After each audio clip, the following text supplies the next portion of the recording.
सुप्रभात बच्चों, कैसे हैं आप सब? उम्मीद करती हूँ आप सब अच्छे होंगे। तो बच्चों, आज की कक्षा में हम पढ़ने वाले हैं प्राकृतिक व्यायाम। तो चलिए अध्याय को शुरू करते हैं।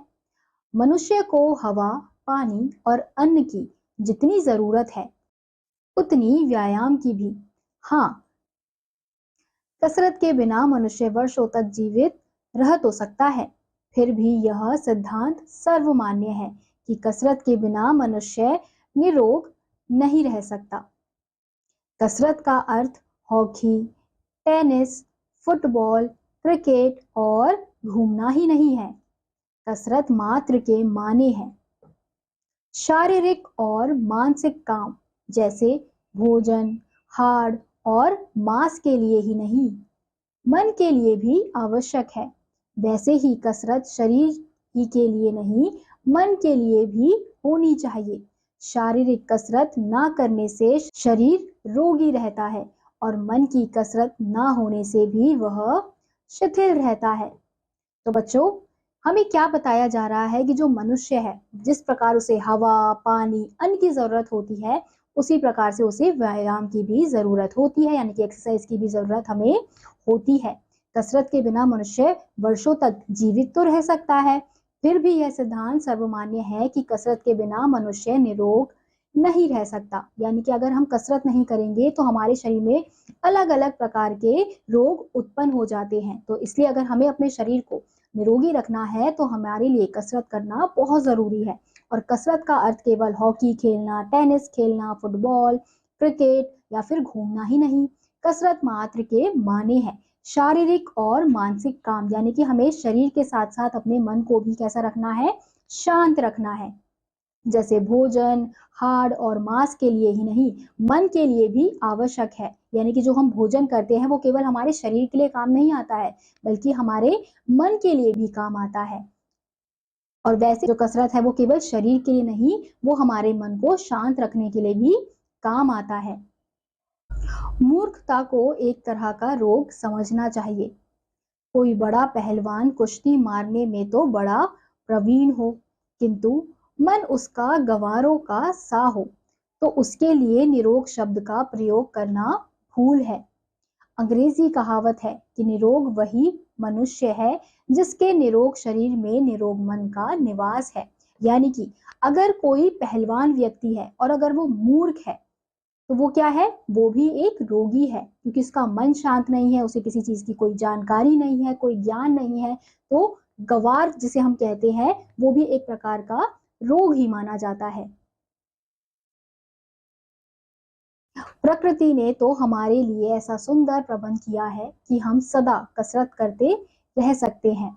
शांतिपूर्वक विचार करने से मालूम होगा कि दुनिया का बहुत बड़ा भाग खेती पर ही निर्भर करता है।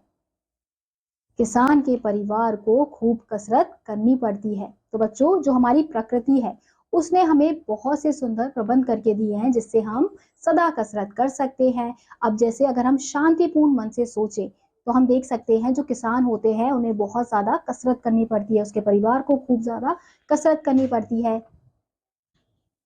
रोज 8-10 घंटे अथवा इससे भी अधिक कार्य करने पर इन्हें खाने पहनने भर को मिल सकता है। यानी कि वो रोज 8-10 घंटे क्या करते हैं, मेहनत करते हैं, तब जाके उन्हें खाने के लिए, पहनने के लिए कुछ कपड़े मिल पाते हैं।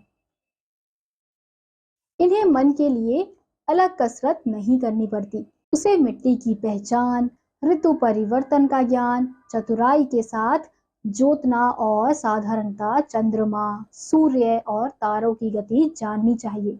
शहर का बड़ा भारी बुद्धिमान भी किसान के यहाँ जाकर निर्बुद्धि सिद्ध होगा। तो बच्चों, किसान जो होते हैं उन्हें अपनी मन की शांति के लिए कसरत करने की आवश्यकता नहीं पड़ती है। उन्हें पहले से ही मिट्टियों का ज्ञान होता है, ऋतु परिवर्तन का ज्ञान होता है, किस चतुराई के साथ खेत जोतना चाहिए उन्हें इस चीज का ज्ञान होता है, चंद्रमा, सूर्य, तारों की गति, इन सब चीजों का उन्हें ज्ञान होता है। तो ऐसा होता है कि अगर उनके सामने कोई बुद्धिमान व्यक्ति भी खड़ा हो जाए तो वो भी क्या कहलाएगा, निर्बुद्धि सिद्ध होगा। किसान ही यह बता सकेगा कि अमूक बीज कब बोया जाता है उसे आसपास के रास्तों का ज्ञान होता है। वह आसपास के मनुष्यों को पहचानता है। तारे इत्यादि को देखकर वह रात में दिशा को पहचान लेता है। पक्षियों के शब्द और उनकी गति से वह बहुत सी बातें जान लेता है। विशेष प्रकार के पक्षियों को इकट्ठा और कल्लोल करते देखकर यह बता सकता है कि पक्षियों का अमुक काम अमुक बात का सूचक है। किसान अपने काम भर की खगोल, भूगोल और भूगर्भ विद्या समझता है। उसे अपने बाल बच्चों का पालन पोषण करना पड़ता है। इससे उसे मानव धर्म शास्त्र का साधारण ज्ञान होना सिद्ध होता है। पृथ्वी के विशाल भाग में रहने के कारण वह ईश्वर का महत्व सहज में समझ सकता है। तो बच्चों, जो किसान होता है उसे ही बीजों का ज्ञान होता है, अमुक बीजों का ज्ञान होता है कि कब उसे बोया जा सकता है। उसे आसपास के रास्तों का ज्ञान होता है, उन्हें आसपास के मनुष्यों का ज्ञान होता है और पक्षियों का ज्ञान होता है कि कौन से पक्षी जो होते हैं वो अमुक का काम करते हैं, कौन अमुक का सूचक है। किसान अपने काम पर खगोल, भूगोल और भूगर्भ विद्या समझता है, यानी कि अपने काम को वो क्या समझता है, विद्या समझता है, क्योंकि उसे अपने बाल बच्चों का पालन पोषण करना है। तो वो अपने काम को ही क्या समझ लेता है, शिक्षा समझ लेता है, विद्या समझ लेता है और उसी प्रकार से वो कार्य करता है और हर तरह की जानकारी जो उसके कार्य में काम आ सकती है उस जानकारी को प्राप्त करता है। लेकिन सब लोग किसान नहीं बन सकते। हमने किसानों की जिंदगी का कुछ वर्णन यहाँ इसलिए किया है जिससे लोग अपना रहन सहन उन्हीं के समान बना सके। हमारा रहन सहन किसान के रहन सहन से जितना ही भिन्न होगा, हम उतना ही अधिक रोगी भी होंगे। तो बच्चों, लेखक क्या कह रहे हैं कि लेकिन सब लोग किसान नहीं बन सकते हैं, क्योंकि जितना ज्ञान उनमें होता है वो शायद हमें नहीं हो सकता। हमने किसानों की जिंदगी का कुछ वर्णन, यानी कि जो लेखक है उसने किसान की जिंदगी का कुछ वर्णन यहाँ पे इसलिए किया है ताकि हम भी जान सके कि किसानों का रहन सहन किस प्रकार का होता है। अब किसानों का रहन सहन जिस प्रकार का होता है उससे बिल्कुल भिन्न, बिल्कुल अलग हमारा रहन सहन होता है। जिस प्रकार से हमारा जो शरीर है वो अधिक रोगी होता है, यानी कि उसमें अधिक बीमारियां उत्पन्न होती हैं। किसान के जीवन वृत्तांत से पाठक समझ गए होंगे कि मनुष्य को 8 घंटे शारीरिक श्रम करना चाहिए और वह ऐसा कि जिसमें मानसिक शक्तियों को भी काम करने का अवसर मिल सके। तो हम ये देखकर समझ सकते हैं कि किसान किस प्रकार से अपना जीवन व्यतीत करते हैं। वो 8 घंटे लगातार काम करते हैं, शारीरिक रूप से श्रम करते हैं, मेहनत करते हैं और इसके साथ साथ वो अपने मानसिक रूप को भी चलाए रखते हैं, यानी कि मानसिक ज्ञान को भी बढ़ाए रखते हैं। तो हमें भी इसी प्रकार से 8 घंटे शारीरिक श्रम करना चाहिए और वो श्रम सिर्फ शरीर का नहीं होना चाहिए बल्कि हमें अपने मानसिक रूप को भी उपयोग करना चाहिए। इसमें संदेह नहीं कि व्यापारी आदि को कुछ मानसिक व्यायाम करने का अवसर मिलता है, परंतु यह कसरत एकांगी होती है। ये लोग किसान के समान खगोल, भूगोल तथा इतिहास का ज्ञान नहीं रखते। इन्हें भाव ताव की खबर रहती है, माल की खपत करना खूब जानते हैं, परंतु इस काम में मानसिक शक्ति पर पूरा जोर नहीं पड़ता और ना इस धंधे में शरीर को ही अधिक मेहनत पड़ती है। तो बच्चों, जो व्यापारी लोग होते हैं उनका मानसिक व्यायाम तो होता है लेकिन उनका शारीरिक व्यायाम नहीं होता है। उन्हें खगोल, भूगोल, अपने इतिहास के बारे में पूरी जानकारी नहीं होती है। अब वो अपने माल की खपत किस प्रकार से करनी है ये तो वो खूब जानते हैं, परंतु इस काम में उनकी जो मानसिक शक्ति है वो पूरी तरीके से काम नहीं करती है। ऐसे मनुष्य के लिए पाश्चात्य विद्वानों ने क्रिकेट इत्यादि के खेल लाभदायक बतलाए हैं। उनका मत है कि वार्षिक उत्सवों पर भिन्न भिन्न खेल खेलने चाहिए। मानसिक श्रम के लिए ऐसी पुस्तकें पढ़नी चाहिए जिसमें अधिक सोचने विचारने की आवश्यकता ना पड़े। यह एक और की बात हुई। अब उसकी जांच होनी चाहिए। इसमें संदेह नहीं कि ऐसे खेलों से शरीर की कसरत हो जाती है, पर ऐसी कसरतों से मनुष्य का मन नहीं सुधरता।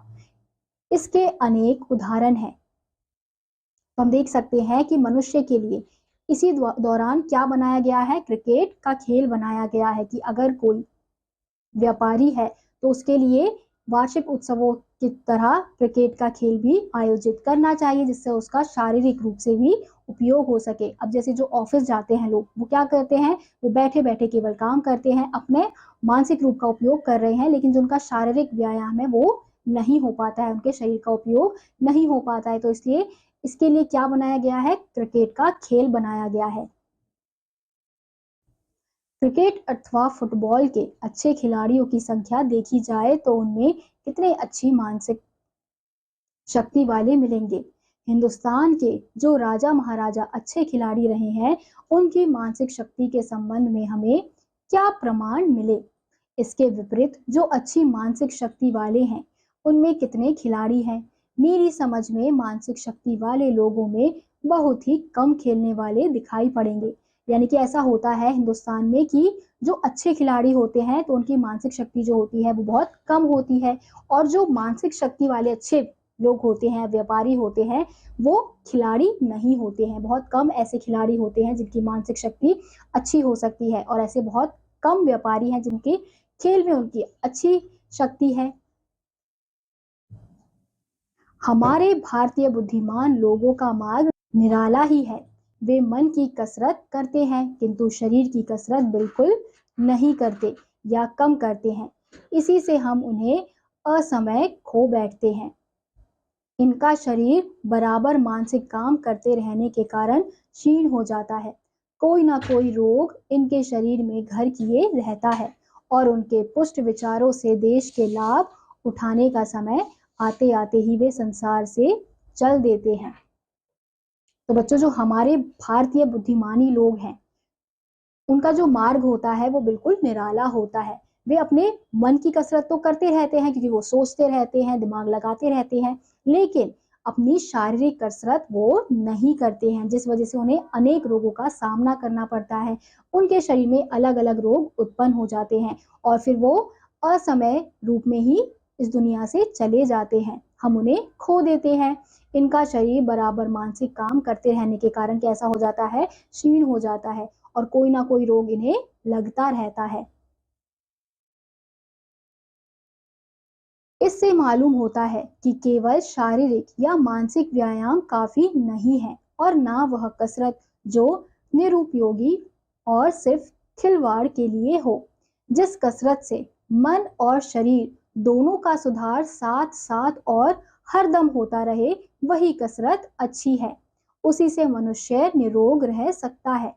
किसानों में इनमें से दोनों गुण हैं। तो इसलिए कहा जाता है बच्चों कि केवल शारीरिक और मानसिक व्यायाम काफी नहीं होता है।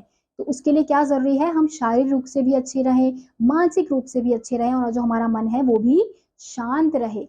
इसलिए हमें ऐसी कसरत करनी चाहिए जिससे हमारा मन और शरीर दोनों में सुधार रहे, क्योंकि अगर किसी एक में भी किसी प्रकार की परेशानी आएगी तो हम रोगी बन सकते हैं, हमारा शरीर रोगों से भर सकता है। तो इसलिए हमें दोनों चीजों का ध्यान रखना चाहिए। और जो किसान होते हैं, उनमें ये दोनों गुण पाए जाते हैं। वो शारीरिक रूप से भी काम करते हैं और मानसिक रूप से भी काम करते हैं, और अपने मन को भी शांत रखते हैं। जमीन का काम करने की कसरत के अतिरिक्त सर्वोत्तम कसरत चलना है। इसे कसरतों की रानी कहते हैं। चलने से शरीर के प्रत्येक भाग में खून तेजी से दौड़ा करता है, प्रत्येक अंग में हलचल पैदा होती है, और सारा शरीर कस उठता है। यानी कि जमीन पर काम करने से, जो हम कसरत करते हैं, जमीन पर जो हम काम करते हैं, उससे ज्यादा सर्वोत्तम कसरत कौन सा है, चलना है, जो हम चलते हैं। क्योंकि चलने से क्या होता है, हमारा जो खून है वो तेजी से दौड़ता है हमारे शरीर में, और ये हमारे लिए बहुत ही अच्छी बात होती है। चलने में हाथ पैर तो हिलते ही हैं, साथ ही बाहर की शुद्ध वायु भी मिलती है। बाहर के सुंदर दृश्यों का आनंद भी प्राप्त होता है।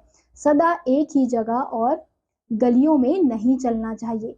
खेतों और जंगलों में घूमना आवश्यक है। वहां प्राकृतिक शोभा की कुछ परख होगी। 2-1 मील चलना कोई चलना नहीं कहलाता। 10-12 मील चलना चलना है। जो लोग प्रतिदिन ऐसा ना कर सके, वे प्रति रविवार को खूब चल सकते हैं। तो बच्चों, चलने से क्या होता है, हमारे हाथ और पैर तो चलते ही हैं, हिलते ही हैं, साथ साथ हमें शुद्ध वायु भी मिलती है। अब अगर हम एक ही गली में रोज चल रहे हैं तो वो भी चलना सही नहीं है, और हमें एक मील, केवल 1-2 मील चलने से हम कसरत नहीं कर रहे हैं। हमें कितने मील चलना चाहिए, हमें कम से कम 10-12 मील चलना चाहिए। और अगर हम वो प्रतिदिन नहीं कर सकते, अगर हम वो काम रोज नहीं कर सकते, तो हम रविवार को खूब चल सकते हैं, क्योंकि रविवार को तो सबकी छुट्टी होती है, सब घर पर होते हैं। तो हमें अपना समय लगाना चाहिए कि हम रविवार को चल सके। तो इस अध्याय के माध्यम से लेखक ने हमें क्या बताने का प्रयास किया है कि कसरत करना आवश्यक है, लेकिन केवल शारीरिक रूप से नहीं, केवल मानसिक रूप से नहीं।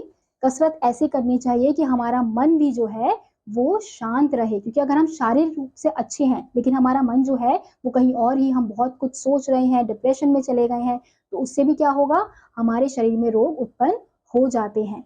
तो इसलिए हमें हर तरीके से स्वस्थ रहना चाहिए। तो इसी के साथ आज का यह अध्याय यहीं समाप्त होता है।